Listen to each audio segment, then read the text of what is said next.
Okay. Ja, Dober dan. Dobrodošli v drugo epizodo podcasta Pranger YZA. Alfa, pardon. Ja, malo se moramo še navaditi na imene, ker je vse zelo novo, ampak YZ Alfa. Ja. Ali YZ Alfa, kaj je boljš? Občinstvo, prosimo za glasovanje. Ja, zdaj tukaj sva na drugi epizodi, ne? Dobrodošli z nama zopet. O čem se bova danes pogovarjala, David? Za drugo epizodo pa smo si zastavili temo v bistvu kreativnosti pri prevajanju, torej koliko kreativnosti si lahko prevajalec dovoli, kako mogoče se to razlikuje pri različnih vrstah prevajanja, torej prevajanja za različne potrebe, za različne panoge. Ja, v bistvu se danes vse vrti o kreativnosti. Ja, se pravi, dilema med zvestobo in kreativnostjo, ne? Do katere mere smo zvesti originalu, oziroma koliko si lahko dovolimo nekih premikov. Ja, recimo, a si kdaj prevajal poezijo? Sem večkrat poskusil, ampak moram reči, da jaz se z poezijo ne morem spoprijateljiti, niti v pisanju, niti v prevajanju. Kaj pa v branju? Tako? Meni se zdi, da je poezija je za to, da se recitira. Ni mi je fajn brati. Čakaj, se ti zdi, da se jo mora recitirati, ali da se jo ne sme? Da se jo mora. Da se jo mora, okej. Mislim, jaz tudi berem že od nekdaj raje prozo. Ne vem, poezija mi je tak, kot forma mi enostavno ni všeč. Čisto kratki verzi in to tudi ne dogaja. Ja, ne, pa tudi, jaz mislim, da imam glede poezije, imam neke zelo take tradicionalistične poglede, pod narekovaji, mislim. Jaz res mislim, da meni je zelo fajn, če se poezija rima, ne pa naprimer, ko so ti neki verzi, ko ni rime, enostavno. Okej. Ne vem. A kaj pa recimo, sam tu še, kaj pa v glasbi, naprimer, besedila pesmi, ali to tudi je v interesu, ali ne, je preveč svobodno? Misliš za prevajanje? Ali? Ne, nasploh tako, recimo, če ni soneta, če ni pesem v sonetu, potem ne. Glede glasbe sem pa bolj na komod, bi rekel, ker se mi zdi, da tu zelo veliko vlogo igra tudi podloga glasbena, v bistvu backing track. Kaj poslušaš? Vse možno, ne vem, od najraje imam neke alternativne zadeve, ne vem, punk, alternativni pop, take stvari. Pa tudi, ne vem, klasika, rap, v bistvu vse. Kaj pa ti? Tudi, ja, vse možno, ampak zdaj, ki si omenil rap, v bistvu tudi rap je zelo kreativna zadeva, ne, ful je enih besednih iger in res so mojstri nekateri, ne. In zdaj sem se spomnila, mi smo na Premudi tudi prevajali rap, ne? Ja, mislim, da si ti ali je Manca? Mislim, da je Manca. Ja. Najna kolegica se je lotila prevajati ene pesmi, zdaj sem pa pozabila. Nek avstrijski raper je bil Jugo Urdens, točno. Ja, točno. Ja, in je prevajala to njegovo pesem Ich bin Österreicher, je prevajala v slovenščino. In se spomnim, koliko se je ona poglobila v to pesem, in ko smo bili cimri, ne, takrat, koliko se je poglobila v to pesem in koliko je res dneve in dneve je prevajala tisto in obračala verze in po moje res se posvetovala z vsemi na Premudi, kako obrniti določene besede, določene verze in tako, in pol na koncu je ful dobro uspelo, definitivno. Tudi zato, ker je v samem naslovu je že besedna igra v bistvu, zato ker pač Österreich kot Avstrija, pa Reich kot bogat. In je potem, kako je prevedla, jaz nisem Avstrijec, jaz sem Avstrič, točno. Ja, se spomnim. Točno, ja. No in lih tukaj, ne, ko se spomnim tega njenega prevajanja in njene kreativnosti tukaj pri tej zadevi, kle je šlo tudi za neke Ja, za dilemo, ne, med zvestobo in kreativnostjo, zdaj tudi pri poeziji, naprimer, če jo prevajamo, a bomo žrtvovali formo, recimo rimo, metrično shemo, zato da ohranimo vsebino, pa da ohranimo neke besedne igre, naprimer, ali bomo naredili kontra, ne, da ohranimo metrično shemo, pa rimo, pa vers, pa žrtvujemo oziroma ful prilagodimo vsebino. Ne, zdaj, ne vem, mogoče je treba presoditi v bistvu, kaj ima večji efekt oziroma večjo pomembnost, ne, pri določeni pesmi. Ja, mislim, pa meni se zdi tudi pri literarnem prevajanju se mi zdi, da je največji catch ravno v tem, naprimer različne kulture imajo različni humor, različne vrednote so pomembne, ne vem, naprimer sram. Sram je, naprimer v zahodni kulturi je to zelo individualna stvar. Če nekdo tebe osramoti tebe. Če gremo naprimer v arabski svet, je pa to dosti bolj razširjeno, dosti hujše se dojema, dosti hujša žaljivka, bi rekel. V bistvu je dosti hujša sramota, tudi za celo družino. Pa ne vem, tudi tu je po moje potem treba neke take odločitve sprejemati. Kako zdaj to v bistvu prenesti na prevod? Sploh če je jezik, v katerega se prevaja z nekega drugega kulturnega kroga. Se pravi, misliš bolj tako prevajanje emocij, ne? Da gre tudi tukaj za to, da moramo presoditi, ali bomo zvesti, ali bomo malo bolj kreativni pri teh zadevah. Si se kdaj že srečal, recimo, ko si mogel kaj prevajati, pa lahko je to kakšen komercialen tekst, kaj čisto osnovnega, ni nujno literarno. Si se kdaj srečal s kakšnim primerom, ko nisi vedel, kaj bi žrtvoval, naprimer? Formo ali vsebino, naprimer. Mislim, edini primer, ko se res spomnim, da sem se srečal z nečim takim, je bilo zdaj, ko sem prevajal to dramsko igro, ko sem jo tudi v prvem podcastu omenjal za to dramsko skupino v Gradcu. Samo tam itak forme pri dramskem besedilu ne moreš zares žrtvovati. Ampak je bilo pa zelo dosti tega nekega, na nekem mestu pač en joke izpustiš, pa ga potem na drugem mestu, ko vidiš neko priložnost, ko se nekaj odpre, pač ugradiš. Se pravi kompenzacija, ne? Ja. Naprimer, bilo je, mislim, prevajal sem igro Naše skladišče od Tjaše Mislej, ki smo jo tudi na Premudi prevajali. In tam se spomnim, da je direktorica se piše Grebovič, kar itak v Avstriji ni problem, ker so navajeni na te slovanske priimke. Samo so pol iz tega imena oziroma priimka bili izpeljani različni vzdevki, različne besedne igre.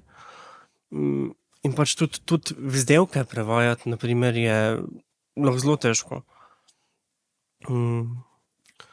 Pa tudi, ne vem, različne kulturne reference, ne vem, omenjajo se noter neke televizijske oddaje, omenja se noter neka druga slovenska dramska predstava, ki je valjda v Avstriji ne poznajo. Tako da, kaj boš zdaj s tem naredil? Ja. Ko si omenil tele vzdevke, jaz sem v bistvu za magistrsko nalogo sem imela temo Ericha Kästnerja v 3 angleških prevodih. Ne? V bistvu sem preučevala oziroma primerjala njegovo delo Emil und die Detektive, Emil in detektivi, in 3 prevode v angleščino, ko so bili narejeni v bistvu 30 let narazen. Ne? Se pravi, prvi je bil, mislim, da 1 ali 2 leti po izidu originala, potem drugo čez enih 30 let, pa spet tretje do leta 2007, tako da približno 30 let razlike je bilo. In tukaj je bilo tudi tako, dosti je bilo enih dilem, oziroma nekih mest, kjer so bile neke žrtve narejene, ne, zato da se ohrani neki drugega. In naprimer, ko si omenil vzdevk, ta glavni junak se kliče Emil Tischbein. A si prebral to delo drugače? Ti je znano, kaj? Ne. Saj jaz sem ga v bistvu tudi čistko naključno zasledila, nisem sploh... Pa je klasika v bistvu v literaturi, v otroški literaturi. Preveden je bil tudi, mislim, da v 40 tujih jezikov, nekaj tazga. Ja, je kar Kdaj pa je šlo konkretno. 1929. Wow. Ja. In adaptacije za teater so bile narejene in filmi tudi. Ful veliko mogočno delo, otroška literatura. Ja, in v glavnem protagonist se kliče Emil Tišbein, noga mize, ne? Ja. In nekje na nekem mestu je potem v tej knjigi ena fora, v bistvu en humorističen del, kjer en inšpektor pokliče tega Tišbeina 3-krat zaporedoma, pa z napačnim vzdevkom. Ne? Enkrat je Tišbein, enkrat je Fischbein, enkrat Štulbein, enkrat je Überbein. Ne? Se pravi, v bistvu so vedno te sestavljenke. Ne? Zdaj, se pravi, Tišbein, noga mize, Štulbein, noga stola, Fischbein, noga ribe, Überbein je pa, mislim, da nek medicinski izraz za neko zadevo. V glavnem. Prvi pa drugi prevod v angleščino ohranita tele originalna imena, ne? Tako da se potem tudi tale humor izgubi. Potem kot tretji prevod tudi ta imena spremeni. Naprimer gre namesto Tišbein se ta junak kliče Tabletoe, ja. Kar sicer spremeni potem vsebino te sestavljenke, ne? Tabletoe, se pravi prst mize, ampak ko pride spet do tistega dela, do tistega humorja, se ekvivalentno v bistvu spreminja. Ne? Ta inšpektor še vedno 3-krat zapored napačno pokliče tega Emila, ne? Se pravi tabletoe, tabletop, mistletoe, tiptoe, tako da je ta humor ohranjen, ne? Čeprav mogoče vsebina ni ohranjena. Tukaj kle se mi zdi, da mora potem prevajalec presoditi, ne, kaj je tisto, kar hoče izpostaviti na nek način. Ja. Zdaj sem se tudi spomnil še enega primera iz Bermude. Mislim, da je bilo v FAK od Cvetke Bevc. Ko ta FAK v bistvu je tudi, kako se temu reče, ne anagram? Kratica? No, kratica v bistvu, ja. Ki je sestavljena v bistvu, mislim, vsaka od teh črk predstavlja, mislim, da ime od enega odlikov ali nekaj takega je bilo. In je pol bilo treba tudi imena nekako spremeniti, da so pol v nemškem prevodu tudi imela nek tak podoben učink. Ja, da se je lahko nekaj podobnega izpeljalo, ker pač FAK, fuck. Ja, ne? Obviously. Ne vem, če je bilo točno to, samo spomnim se, da je bilo nekaj takega. Ja, zdi se mi tako, da je treba res nekako presoditi, kaj je tisto, ne, kar hočeš izpostaviti. Kaj pa recimo pri mladinski literaturi, a ti pade na misel kakšna mladinska literatura, kjer je recimo bilo kaj spremenjeno ali pa čisto na tak kreativen način, kjer se je mogoče prevajalec oziroma prevajalka, kjer so si dovolili malo več kreativnosti? Zdaj, če me že sprašuješ v mladinski literaturi, je zdaj prvo, na kar se spomnim, Mi otroci iz postaje Zoo, o katerem bomo tudi diskutirali na dogodku mladinske sekcije prevodnega Prangerja novembra. Kjer, mislim, Mi otroci iz postaje Zoo, itak ta mladinska drogeraška scena v zahodnem Berlinu 70-80 leta. Mislim, spomnim se, da so me zbodli pri prevodu v oči slangovski izrazi, ki so bili, ne morem drugače reči, narobe prevedeni, enostavno. Spomnim se, da en je bil fiksabraut in fikser je pač logično nekdo, ki se fiksa, drugeraš, junkie, kakorkoli. Bravt je pa pač sicer res strogo gledano pomeni nevesta, ampak se pa tudi uporablja v smislu deklica, dečeva, punca, kakorkoli. In prevedeno je bilo pa kot fiksarska nevesta in meni je bilo tako... Aha, čisto direktno, ja, besedno. Ne, in meni je bilo tako, kdo se pa ženi zdaj v tej knjigi, če ni, veš, pač... Ja, je palo noter, ko strela z jasnega, ne? Ja, in mi je bilo, tu mislim, da bi bilo mogoče dobro dvakrat premisliti. Ja, mislim, zanimivo je potem tudi delati te primerjave, no, mogoče tudi, če je neko delo, če ima več prevodov, zdaj, če se spet nanašam na temo moje magistrske naloge, naprimer, meni se je zdel stil Ericha Kästnerja zelo specifičen. On je imel res zelo specifičen humor, dosti satire, ironije, in njegov cilj njegovih mladinskih del in otroških del je bil, da je pokazal ta odrasel svet kot mal neumnega, mal izkrivljenega na nek način, in da so bili otroci tisti, ki so znali preživeti, ki so bili ta pametni v bistvu, ne? Da so bili oni, ki so imeli moč. Ja, ta stil je bil, jaz sem ga zaznala kot ful pomembnega v njegovem delu, ne? In zelo pomemben aspekt njegovega stila je bil prav ta humor, naprimer, ne, in ironija. Tako da, ko sem naredila recimo primerjavo,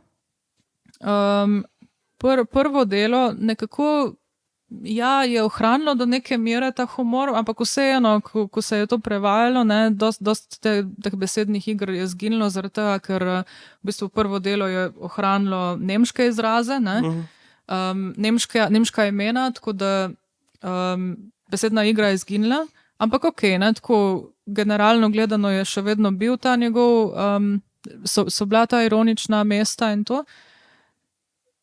Tretji prevod je bil bomba, kar se tega tiče, res ful dobro, ne, zaradi tega, ker so bila ameriška angleščina je bila sicer, ne, tako da angleška imena in vsa besedna igra je bila ohranjena in tudi kakšna taka majhna mesta so se tudi obdržala nekako, ne, ker je bila ta ironija in tudi, tako da res ful dobro preneseno, kar se tiče tega njegovega stila, ne.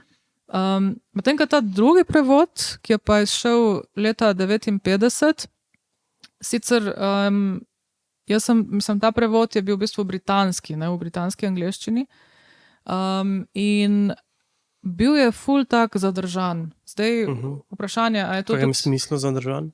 Zadržan, ma tako, kakšni stavki so bili skrajšani, ali pa čisto poenostavljeni na nek način, ali pa ne vem, kakšna mesta, kjer je res bila značilna, tipična ironija Kästnerja, so bila nekako omiljena. Čist, ja, poenostavljeno, tako, ne vem, kakor da bi tel malo ne vem, zatrt, no, to pikrost. Zakaj pa misliš, da se je zgodilo to? Se je prevajalec tako odločil? Zdaj zna biti, da čist zaradi tega, ker je bila to britanska, mislim, ker je bilo to za britansko bralstvo, ne, in mogoče je ta angleščina, mislim, sej itak izrazi v britanski angleščini so že tako nasploh bolj taki eufemistični, pa malo zadržani v primerjavi z, ne vem, izrazi s kakšno drugo verzijo, variacijo angleščine. Naprimer, če primerjaš britansko angleščino pa avstralsko angleščino, dan pa noč, ne. No, ampak mogoče zaradi tega, mogoče pa čist, ja, morda tudi zaradi dejstva, da je bila potem druga svetovna vojna vmes, ne, in potem mogoče je bralstvo nasploh bilo malo bolj previdno z to nemško literaturo nasploh, ne. Možno. Čeprav Erich Kästner je bil pacifist, ne, in ja, v bistvu on je dosti njegovih del so tudi zažgali nacisti takrat, ne, ja, pred drugo svetovno vojno. Ja, no, in takrat sem se malo spraševala, ne, v bistvu, do katere mere so si prevajalci dovolili biti kreativni oziroma biti zvesti katerim aspektom, ne, tako. Imaš ti mogoče kak primer, ko se ti zdi, da si bila preveč svobodna, kar se tega tiče s kakim prevodom? A jaz sama? Ja. Preveč svobodna. Zdaj, ko za nazaj razmišljaš? Mogoče lih tako na premudi, ko sem prevajala eno otroško delo.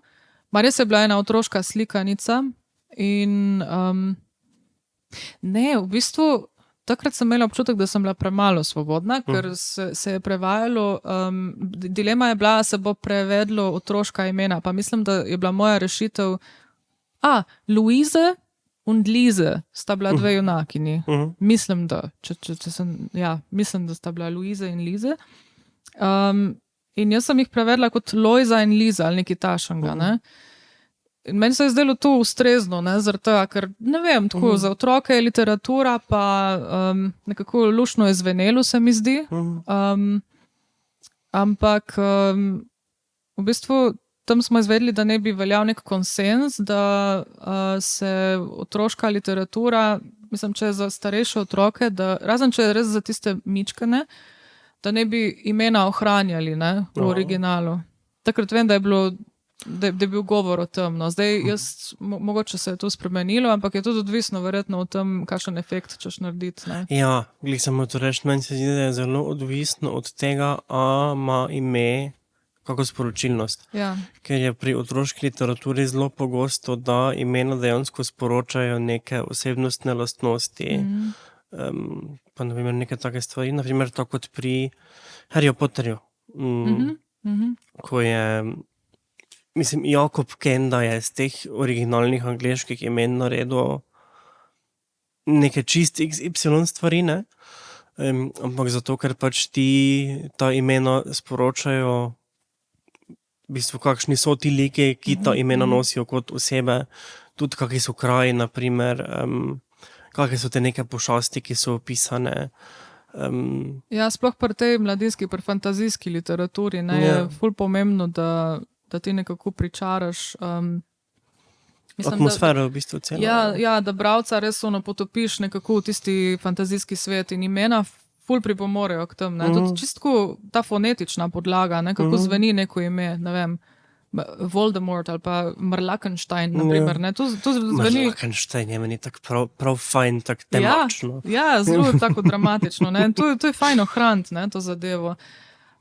Tako da ja, to če je za mlade, mislim, ne bi bilo smiselno definitivno pač ohraniti v originalu. Je pa zanimivo, da mislim, meni se zdi sploh, še vedno sem pri Harryju Potterju, ko primerjaš na primer prevode v nemščino, ne vem, če so kako ime dejansko prevedli, mislim, da so vse kar obdržali v angleščini. In like in te dome na Bradavičarki in kraje in mislim, da so vse kar prevzeli iz angleščine. A res? Ja. Zanimivo. Kar je škoda, zato ker nemščina je, itak tako smo se že v prejšnji epizodi pogovarjala, kar se tiče besedotvorja, je zelo odprta in bi lahko marsikaj naredili. Definitivno, ja. Pa zakaj misliš, da je tako? Mislim, zakaj bi ohranili v originalu? Ne vem, bral sem dejansko ne tako dolgo nazaj zelo dosti nekih raziskovalnih nalog o tem, ker sem tudi sam pisal neko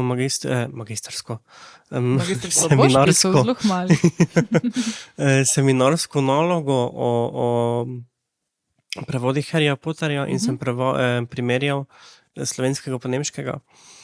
In mislim, da so se Nemci odločili to obdržati, zato da bi bilo jasno, to se dogaja v Veliki Britaniji, to ni nekaj, kar se dogaja v Nemčiji, da so v bistvu bolj obdržali to izvorno kulturo in so se bolj sfokusirali na neko geografsko lokacijo, kot pa na dejstvo, da je to pač neki fantazijski svet. Ja.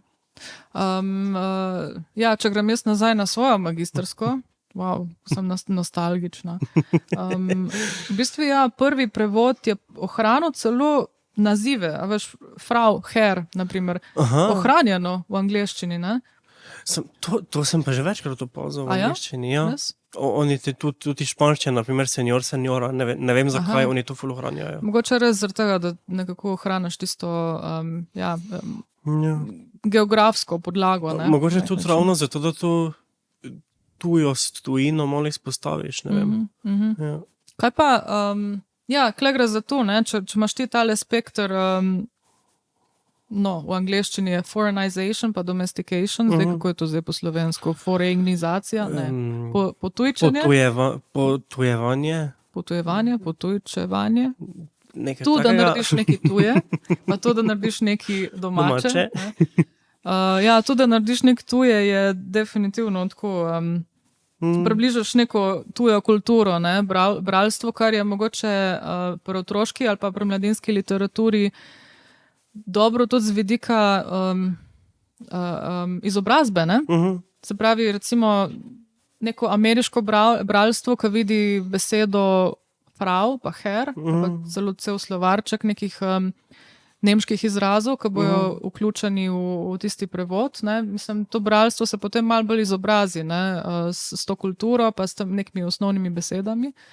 Razmišljam pa, če bi to funkcioniralo, recimo, pri delih iz slovenščine, ki bi bile prevedena iz slovenščine v tuje jezike, naprimer, da ohraniš gospa pa gospod, recimo, v angleščini. Mislim, da bi imeli z izgovorjavo prevelika problema. Ja, morda je res. Ja. Hočem zdaj še nekaj reči. Pa zelo pogosto se dogaja tudi, naprimer, posploševanje tudi. Naprimer, da se zdaj namesto potica, bi se rekli, naprimer, tradicionalna slovenska sladica, ker konca mogoče sploh ni pomembno, katera specifično je. Ja. Lih to sem opazila, mislim, da sem lih včeraj gledala neko turistično spletno stran. Ja, tipične sladice v slovenščini in je bilo rolled cake. Čist splošno, ne? Zarolan kolač. Ja. Odvisno, kaj češ doseči, ne, z nekim prevodom. Če bi hotel izobraziti nekako občinstvo, da potica je res zelo poglaviten del naše kulture, ne, in da ne sme manjkati za noben praznik, ne, potem mislim, da moraš ohraniti potica. Pa mogoče neko razlago, da zraven. Ali pa ortografijo prirediš tudi potem malo, da je lažje brati. Se v nemščini je di potice, ne? Obstaja, naprimer. Ja. Okay, ja. Pa tudi zdaj, če smo že pri tej kreativnosti, se mi zdi, da se moramo tudi vrniti spet k podnaslovljenju, ki sem ga že tudi v prvi epizodi naslovil. Ker se mi zdi, da ljudje podnaslove dosti bolj kritično sprejemajo kot naprimer prevode knjig, zato ker ti, ko bereš knjigo, nimaš pred sabo originala, ko gledaš film, pa bereš podnapise, pa vseeno slišiš original, in pa ne vem, itak ti slišiš 5 stavkov v podnapisu za 3 besede. Valjda se ti zdi najprej smešno, sam podnaslavljanje je res, tu so take neke tehnične limitacije, enostavno, kako dolgo je lahko podnapis na ekranu. Pol ne sme, naprimer, en podnapis biti na ekranu, ko se začne drugi prizor. Koliko dolg je lahko en podnapis. To vse vpliva in se tudi zaradi tega potem zelo pogosto strnjuje, posplošuje, odvzema. In to so čisto neke fizične omejitve, ne? Ker pač enostavno ne moreš mimo njih. To tudi lahko omejuje omejuje zvestobo, ne? V originalu. Mogoče celo kreativnost celo podpiha, zato ker moraš s čim manj besedami čim več povedati. Ja. Kaj pa pri poeziji, naprimer? Če bi mogel zdaj prevesti nek sonet od Prešerna, naprimer, sorry. Vem, da ne maraš. Ker zmrazilo me je. Vem, da ne maraš, ampak meni je sonet ni venc, meni je ful lep. Meni je tako, sorry. Meni je tudi lep. Sam za prevajati, pa ne. Ma ja, za prevajati. Vse zato me v bistvu zanima. Mislim, se glede zato, ker pač sonetni venec tudi bi moral potem obdržati to neko primiče v juliji, ko so te začetnice. Ja, ne? ta akrostih. Ne? Ja. Ampak tudi, ja, a misliš, da je sploh mogoče to prevesti? Se pravi, prvi vers vsakega soneta tvori potem še magistrale in pol še akrostih. Mislim, da bi bilo mogoče, samo mislim, da bi trajalo mesece, če ne leto. Vsaj, če bi jaz Intenzivnega prevajal. dela. Ja. Kaj bi recimo tukaj žrtvoval? A bi ohranil a bi ohranil naprimer prve verze vsakega soneta, da bi tvorili magistrale in da bi imel tisti akrostih, se pravi posvetilo, pa pač žrtvuješ, ne vem, rimo, ali pa mogoče tudi vsebino, ne? Čeprav tudi vsebina se nekako sklada z celim sonetom, z magistrale v glavnem. Ali bi ohranil formo soneta, se pravi, kako je že A, B, B, A, C, B, Jaz mislim, da bi prej žrtvoval formo. Ker se mi zdi, da je pač cel point tega sonetnega venca je v bistvu, da on izrazi svojo ljubezen do Julije. In mislim, da je ta akrostih pa vsebina so pri tem bistvene. Forma je pač forma, zato ker je sonet. Ja. Dobro, mislim, mogoče potem bi lahko mogoče kdo argumentiral, ok, če formo žrtvuješ, pa ni več sonet, pa ne more biti sonetni venec. Ja, Ne vem. to je res, ja. Pa bi bilo treba mogoče tudi naslov spremeniti, ja. Kaj pa kakšne pesmi, recimo, kjer je pa rima ful pomembna? Sorry, zdaj te ful masiram s poezijo. Kuda nisi par minut nazaj rekel, da res ne maraš tega. Bom preživel. Ampak je res ena taka literarna zvrst oziroma tip besedila, ki mi pade na pamet, ko pomislim na recimo kreativnost oziroma zvestobo. Tako. Poezija, kjer je rima pomembna, to bi bile, ne vem, kakšne poštevanke, kakšne otroške pesmi, kakšne uspavanke mogoče. Še kaj tazga? To je to, ne? Mislim, kaj v tej smeri. Ja. A bi tukaj žrtvoval rimo, če bi ti bila vsebina ful zanimiva, ali bi se fokusiral na rimo, pa bi pač nekako prilagodil vsebino? Mislim, da bi prej vsebino prilagodil, pa se na rimo sfokusiral. Ker pri teh otroških pesmicah je tudi poanta v tem, da se otroci v bistvu z njimi naučijo ritma, naučijo teh nekih kako se reče pattern, vzorcev izgovorjave. Ja. Tako da tu mislim, da je potem vsebino v bistvu bolj v ozadju. Pa je na primer metrom bolj v ospredju. Ja. Okay. Zdaj sem še razmišljala o tem, a obstajajo kakšni teksti, kjer je bila vsebina prilagojena, mislim, ziher so, ne, kakšna besedila, kjer je bila, pustimo zdaj fantazijsko literaturo in tako, ampak teksti, ki so bili res poglavitni, res zelo pomembni skozi zgodovino, pa da se je mogoče zlorabila vsebina med prevodom, a veš, da so si prilagodili na prevajalci z nekim drugim namenom, da so prilagodili to na drugačen način in čist...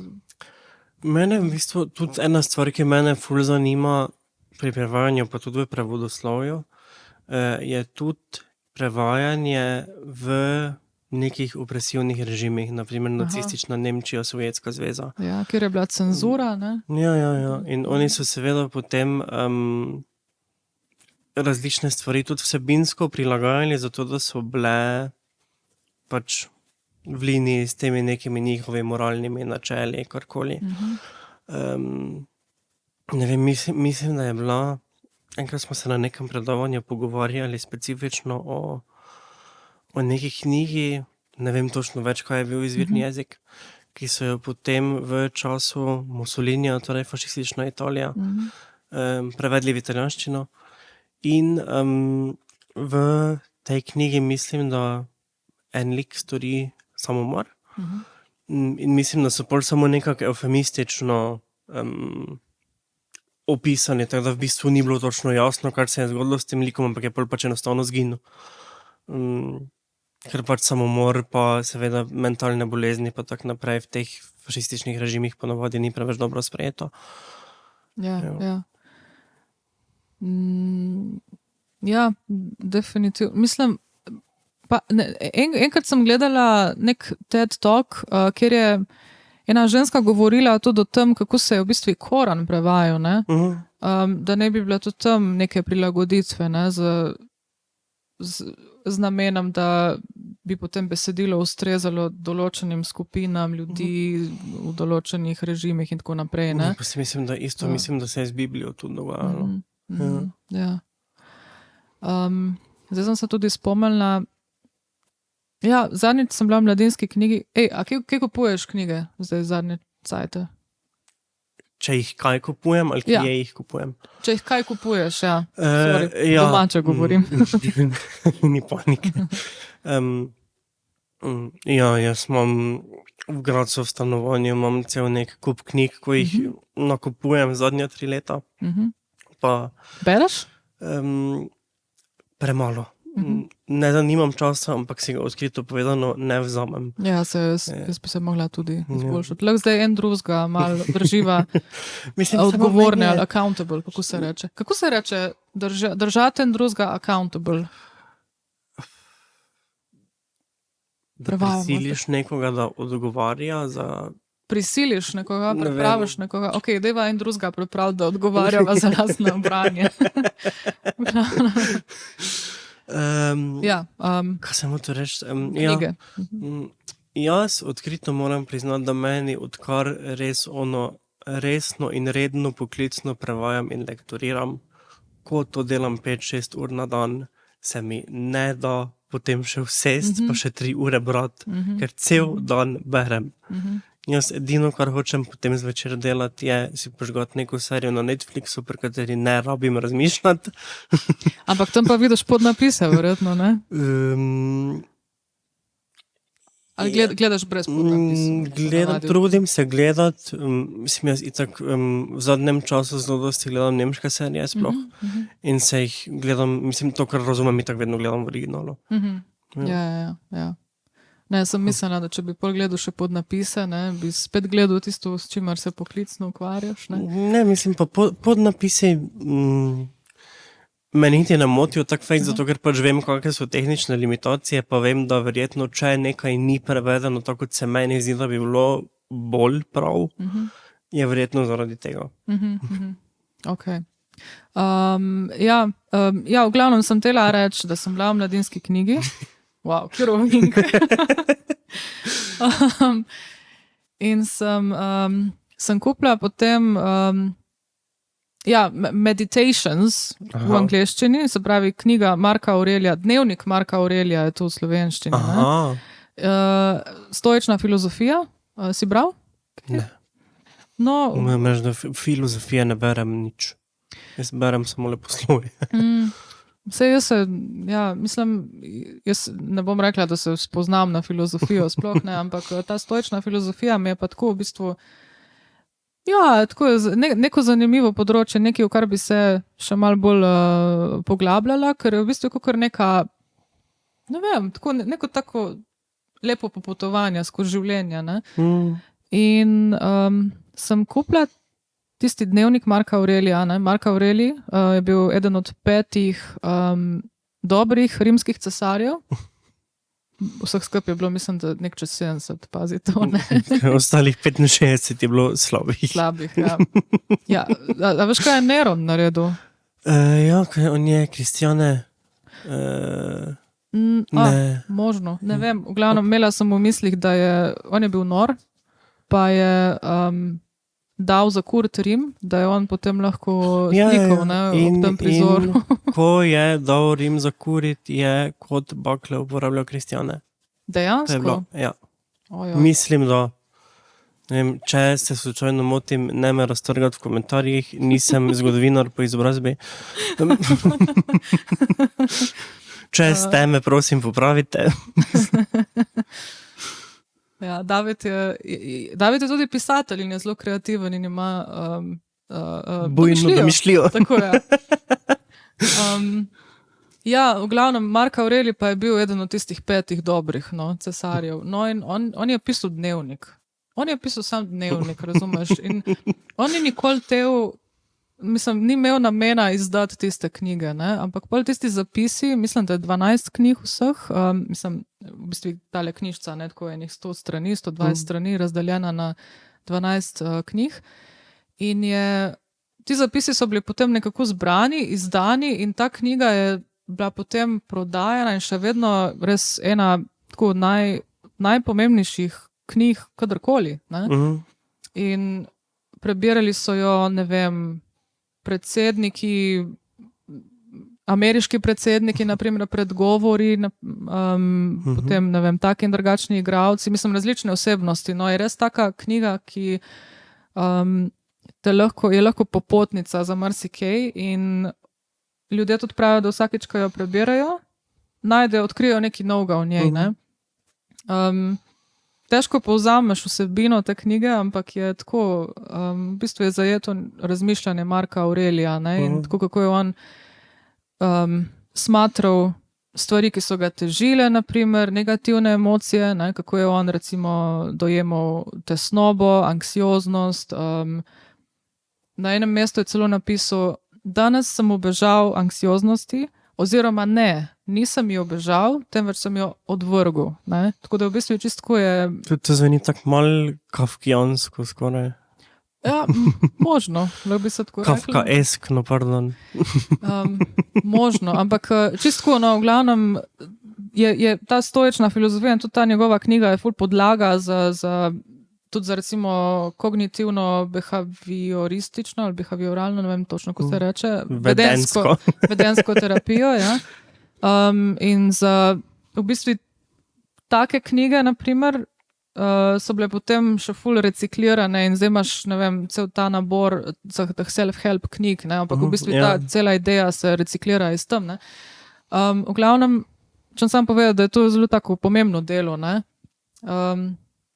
In sva s prodajalcem v Mladinski knjigi je potem, ker on sam začel debato, ne, v slovenščini je to prevedeno kot Dnevnik Marka Aurelija, medtem ko v angleščini je pa potem Meditations. Ne? Meditations, se pravi, ja, neko meditacija, neko razmišljanje globje. V nemščini je recimo Selbstbetrachtungen, se pravi samo opazovanja. Ne? Nekako pol sem razmišljala... To je zanimivo, da so vsak čist nekako na svojo stran potegnili. Ja. In pol sem razmišljala v bistvu, ne, kako vsaka kultura dojema to neko ja, v nemščini, on je opazoval samega sebe, Mark Aurelij, kako je ja, šel skozi svet, naprimer, šel skozi življenje. V slovenščini je bilo pa to čist kot dnevnik prevedeno, ne, se pravi, kot to, kaj je. Ne kot vsebina, ampak pač dnevnik, ne, tip knjige. Ja. Je pa tudi res, da ko se gre za neke take kreativne odločitve, ni nekega zlatega odgovora, ampak je zelo dosti odvisno tudi od prevajalca ali prevajalke same. Ker itak vsak prevaja na svoj način, vsakemu so druge stvari pomembne, vsak želi druge stvari mogoče bolj postaviti v ospredje. Ja, definitivno. Sem potem razmišljala, če je kakšno tako besedilo, kot je naprimer, ne vem, neka verska knjiga, ne, na katero se res ogromno ljudi zanaša in nanaša, ali pa kakšna taka filozofska knjiga, ki je res podlaga za, ne vem, tvoj obstoj, ne, za obstoj marsikoga, je pol odgovornost prevajalca res ful velika, ne, kako si na prvem mestu interpretira to knjigo, vsebino in kako pol to prenese v drug jezik. In tudi v angleščini, naprimer, te meditations, se pravi Dnevnik Marka Aurelija, mislim, da obstaja več prevodov v angleščino in spet, ne, vsak je Vsak je drugačen, vsak nosi drugačne stvari. Ne? Tako da, Ja, se Biblijo ima tudi 1001 prevod. Pa mislim, da v nemščini zdaj nekaj novega izdelujejo a celo. res, celo. Ja. Mhm. Neue Genverfassung ali nekaj takega. Aha, Ne vem. ja. Ja, zanimivo. Mislim, definitivno imajo literarni prevajalci zelo pomembno vlogo, no, tukaj so pri kakšnih takih tekstih. Ne gre samo za, ne vem, ja, mislim, zdaj tudi pri leposlovju, ne, saj leposlovje ima tudi neko svojo funkcijo, verjetno, ampak tudi ja, predvsem kakšna taka dela, no. Ja. Imaš mogoče kakšno najljubšo, kaj pa kakšna najljubša prevajalska rešitev, ali pa kaj, ob čemer si se nasmejal tako, ne vem, z nekim navdušanjem mogoče, je kaj, kar se ti je posebej dopadlo? To moram pa zato razmisliti. Kar se ti je vtisnilo v spomin. Zelo dolgo že nisem bral.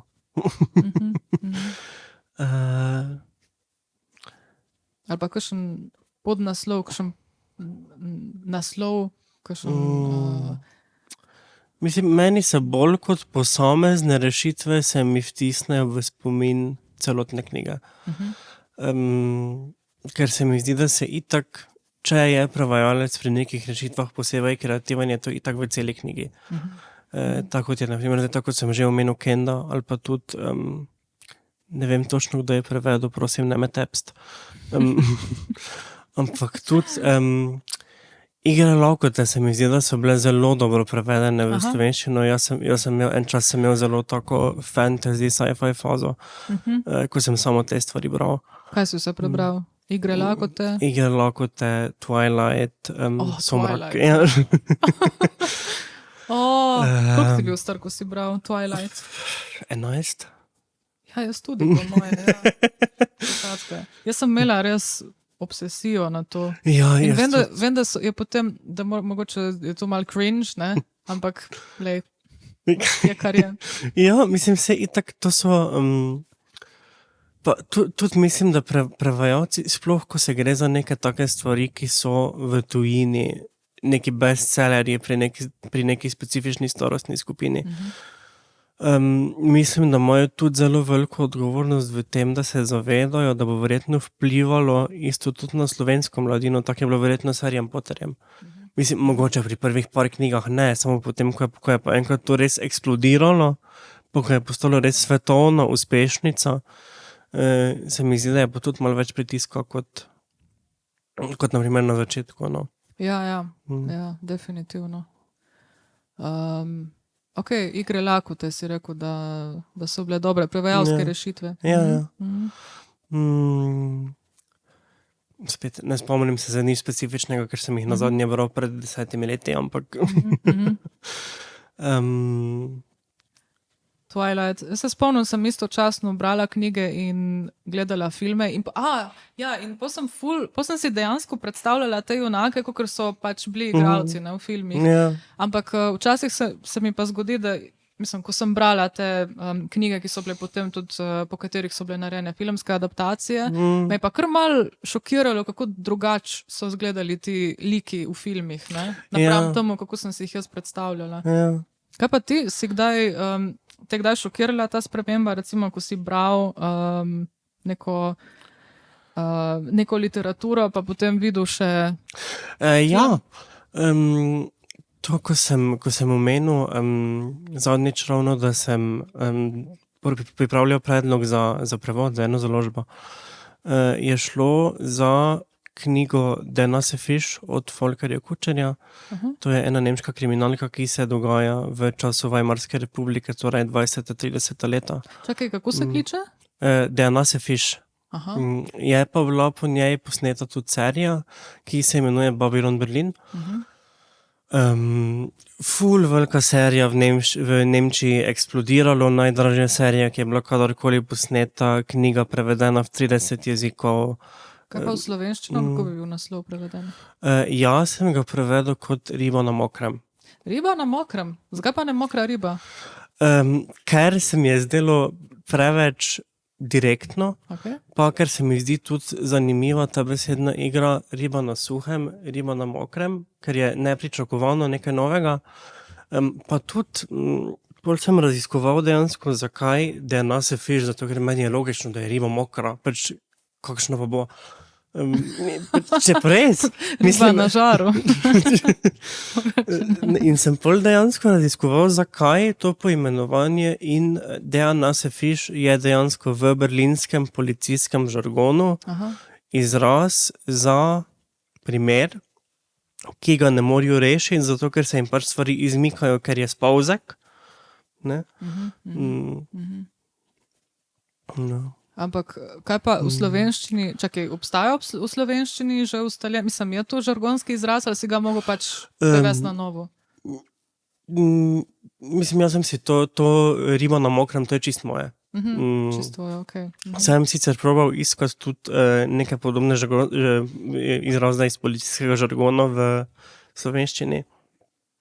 Samo imaš bolj sam, ne vem, hladen primer, mrtev primer. To je pa bolj preveč tehnično, hladno, se mi zdi. Ja. Se preveč odmakneš od originala potem, okej. Ja, a se spomniš, ko sva bila 2 leti nazaj na enem od Prangerjevih dogodkov? Ja. Bila sva v Mariboru, ne? Ja, v Lutkovnem gledališču. In smo se pogovarjali o Kristine Nöstlinger v prevodih. Takrat se spomnim, naj je Urška Potočnik Černe, naj je prav nagovorila. Ona je bila moderatorka takrat, ne? Mislim, da je moderirala. Mislim, da ja. In naj je prav nagovorila, se spomnim, je prav rekla, no, in David Pavlas, mlad prevajalec, in Ksenija Šabec, mlada prevajalka. In sem si mislila, pazi, da ne ustreliš kakšnega kozla zdaj, ne, ko sva mogla nekaj povedati. In evo, zdaj streljava kozle 1 uro. Ti si takrat že sploh delala, ali si... Lik sem odprla SP takrat. Ja. No, jaz mislim, da ga takrat še nisem. Aha, ne. Ja. Jaz sem takrat čist zelen v bistvu. Ja, no se, mislim, še vedno se morava dost navaditi, ne? Ampak, ja, takrat se spomnim, mi je kar malo srce začelo močno biti, ampak v glavnem smo se pa pogovarjali tudi o pomembnosti lektorjev, ne? Ja. In, ja, kaj se ti zdi v bistvu, kakšen odnos mora sta imeti prevajalec pa lektor?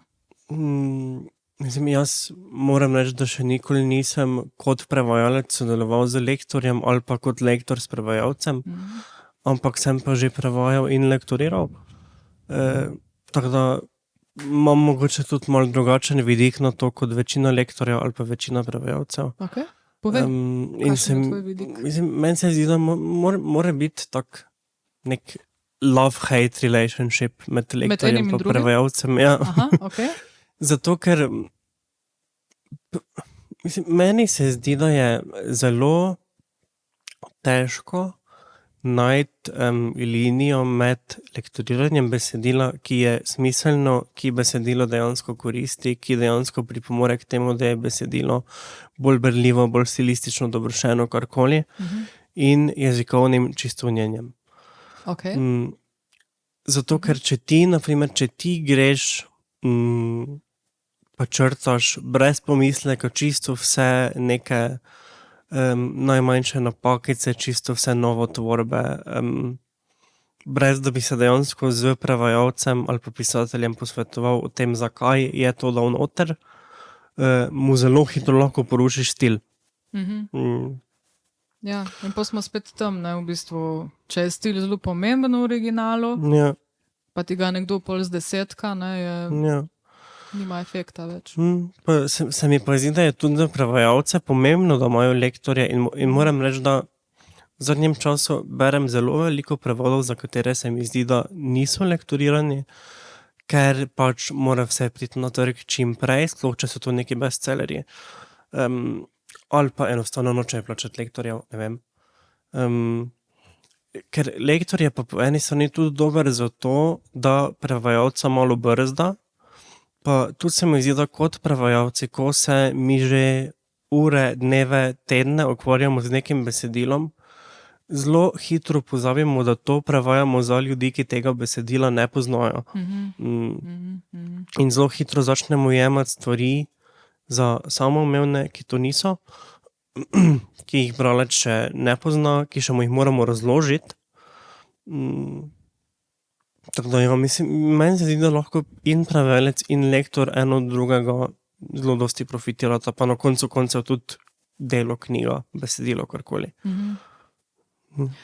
Ja, pa tudi, ko ti buliš v nek tekst toliko cajta, kot prevajalc, ne? Pa ja, mislim, tudi ti mim grede, kaj izpolzi. Ja, pa mislim, jaz včasih tam prevajaš, sediš tam 4-5 ur, meni črke mi skočajo, ker ne vem več, kaj gledam. Ja, no se zaradi tega, ne, je fajn, da imaš pol še en par oči. Na Premudi, na primer, smo imeli full parov oči, ja, v realnem življenju to ni možno. Tam si imel 20 lektorjev. Ja.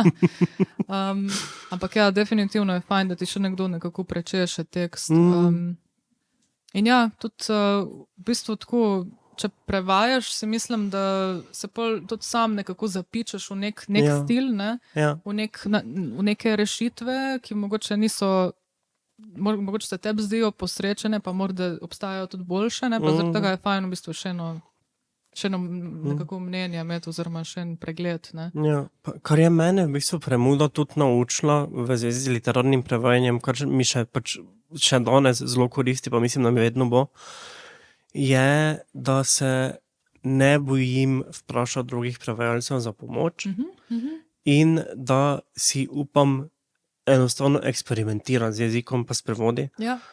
Ker mislim, jaz se spomnim da se je, ne vem, vsaki dan se je najmanj 3-krat zgodilo, da smo sedeli na terasi, pa nekdo ni vedel, kak bi nekaj prevedel, pač vsi smo preveli, vsak za svojim računalnikom, in nekdo ni vedel, kak bi nekaj prevedel, in pa smo samo začeli dajati prve predloge, ki so nam prišli na misel, ja. In dejansko se potem, mislim, nek predlog, ki se ti zdi butast, je lahko potem dejansko ful dober. Ali pa iz teh predlogov potem skupaj sestavite nekaj, ko ful paše, ali pa ne vem. Funkcionira, ja. To je zelo dober point, ja, definitivno. Po eni strani je res ta kreativnost, da si daš duška, da greš lahko dlje, ne, ker sam nekako direktno prenašati iz enega jezika v drugega, ampak ja, po drugi strani pa tudi ta medsebojna pomoč, ne. Tudi to vpraševanje za pomoč, meni se zdi, da marsikateri mladi prevajalec, ko začenja, ima zelo velik imposter syndrome, torej ta sindrom nekega... Nek manj vrednostni sindrom. Ja, ko da pač v bistvu si ne zasluži tega dela, tako kako bi rekel. In potem to, da bi koga vprašal za pomoč, sploh pa druge prevajalce vzame kot jaz tega ne znam, jaz v tem nisem dovolj dober. Ne, mislim, v bistvu več glav več ve.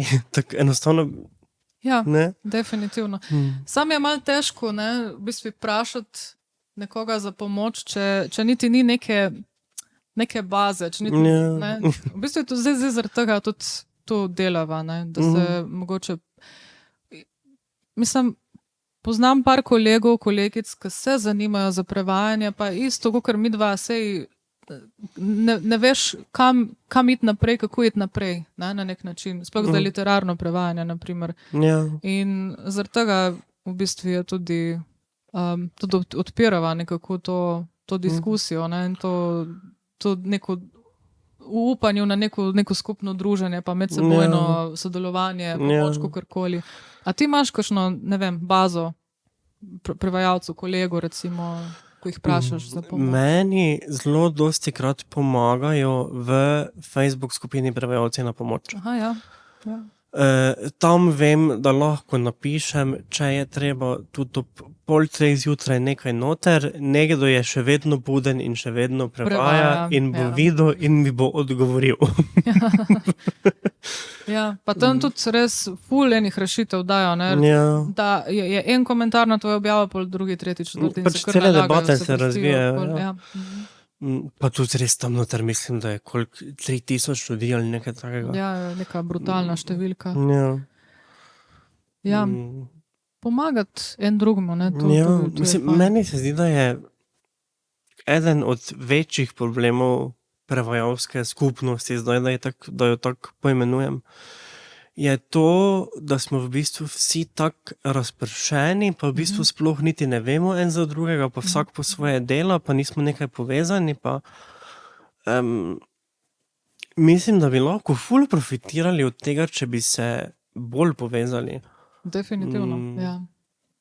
Samo pri nas je pač to tako, da imamo posebej društvo za pravne prevajalce, pa tolmače, pa imamo posebej društvo za literarne prevajalce, pa imamo posebej društvo za tehnične pa znanstvene prevajalce, pa posebej društvo za prevajalce audiovizualnih vsebin. To je... Ja. Mislim, na koncu vsi ti so povezani na Facebook skupini prevajalci na pomoč. Ja, mislim, je bolj specifično, ne? Ta društva so bolj tako naprimer, v Avstriji imamo pa eno krovno društvo v bistvu za vse prevajalce in so potem znotraj tega društva samo različne delovne skupine, ali kako bi rekel. Pa je kakšna delovna skupina ali pa kakšna sekcija za mlade v Avstriji? Obstaja kaj takega? A imajo avstrijski Pranger, YZ, Alfa? To ravno zdaj v tem obsegu, kot se mi zdaj trudimo, ne. Ampak imajo pa, kar se meni zdi zelo fajn, program mentoriranja mladih prevajalcev, ker v bistvu potem bolj izkušeni kolegi, kolegice, ki so, ne vem, v tej panogi že 10, 15, 20 let ali pa še več, pomagajo mlajšim perspektivnim prevajalcem, da se povežejo z drugimi, da dobijo stranke, da navežejo neke stike. In bom tudi od oktobra naprej sam sodeloval v tem mentorskem programu, kot nekdo, ki bo mentoriran.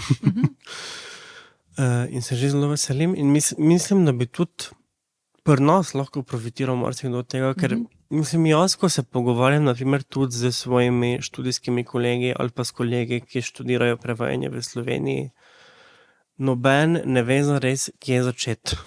Ja. Kako dobiš stranke, kako postaviš ceno.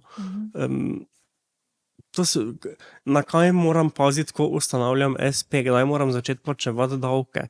To so neke stvari, ki so temeljne, zato ker se smatra, da bomo delali kot SP-jevci, ker je redno zaposlenih prevajalcev zelo malo. Ja, kot smo se prej pogovarjali, ne, v bistvu to so neke stvari, ki se tukaj naučiš skozi prakso, ne, skozi življenje. Bi bilo pa fajn mogoče kaj slišati od nekoga, mislim, kakšen nasvet mogoče, ne, sploh od nekoga v tej panogi, ker med SP, mislim, je različno verjetno, ne, za različna področja. Na področju prevajanja bi bilo fajn specifično vedeti, a pa dobiti neko pogled v to, recimo, koliko prevajalskih strani nekdo prevede na dan, ali pa jih mora prevesti za kakšno postavko, ne, in tako. To je bilo zdaj, začela sva s kreativnostjo in z dilemami. V bistvu smo zdaj že čist drugi epizodi, mogoče. Morda je pa to nek vzorc, ko se bo ponavljal, ne. Prevajalske dileme, zvestoba, kreativnost, Twilight in Marka Aurelij. Igre lakote. In lektoriranje. Ampak na koncu si pa dal ti en zelo dober point, no. Ne sam na koncu, no, če ste prematali. Hvala. Ampak, to, da si pomagamo en drugemu, ne, da smo povezani, tako da se to je point vsega tega, no, kar delamo tukaj. Tako da, bi še kaj dodal? Jaz mislim, da sem vse povedal, kar sem hotel. Ok, super. Potem pa... No, zdaj smo se toliko pogovarjali o kreativnosti, ampak nam je žal zmanjkalo za kreativen zaključek. Tako da se še enkrat poslavljava in se veseliva naslednje epizode. O čem točno se bomo v njej pogovarjali, še ne vemo. Imamo neke okvirne ideje, ampak če zares itak naj bo zaneslo. Kam drugam verjetno, tako da. Zdaj tudi seveda, tako kot v prejšnji epizodi, tudi zato velja, če imate vi kakšne komentarje, predloge, stvari, o katerih bi želeli slišati več, v komentarje, v DM-e, kakorkoli. Definitivno, ja. Če imate kakšno kritiko, kakšne pritožbe. Če imate kako pohvalo. No, tudi pohvala. Ja, ti si pozitiven, jaz sem negativna. Oziroma optimist, pesimist, točno, ja. Dajte poslati, dajte komentirati in ja, midva se vam zahvaljujeva za poslušanje. In se poslavljava. Čau, čau. Čau, čau. Čau.